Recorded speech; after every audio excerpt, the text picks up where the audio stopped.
কাল একটা রেটিং দেখে খুবই অবাক হলাম। যারা আমাকে চেনেন না, আমি বলে রাখি আমি বিশাল। দত্তপুকুর থেকে একটা ছোট ক্লাউড কিচেন রান করি। কাল একটা কাস্টমারের অর্ডার এসেছিলো, একটা পেরি পেরি ফ্রেঞ্চ ফ্রাই, একটা চিকেন চিজ বার্গার, একটা ওভারলোড পিৎজা। কাস্টমারের নাম মৌলি। আমি অর্ডারটা বানিয়ে হ্যান্ড ওভার করে দিয়েছিলাম রাইডারের কাছে।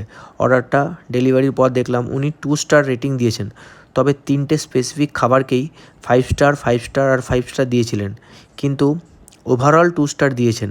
তাই বিষয়টা আমার মাথার উপর দিয়ে গেল যে সব খাবার 5 স্টার দিল এবং রিভিউ তো লিখেছিলেন যে দারুণ, তবে ওভারঅল 2 স্টার দেওয়ার কারণটা কী ছিল। তাই ভিডিওটা যদি কাস্টমার দেখে থাকেন, পসিবল হলে কারণটা জানাবেন যে কোনো ভুল কিছু ছিল কি না। উনি এর আগেও আমার থেকে অর্ডার করেছিলেন, তবে সেখানে 5 স্টারই দিয়েছিলেন। কথাগুলো বলার একটাই কারণ যে জোম্যাটো এমন একটা প্ল্যাটফর্ম যেখানে বেশিরভাগটাই নির্ভর করে রেটিংয়ের উপরে, যে আপনার রেটিং যত ভালো, অর্ডার আসার চান্স ততই ভালো থাকবে।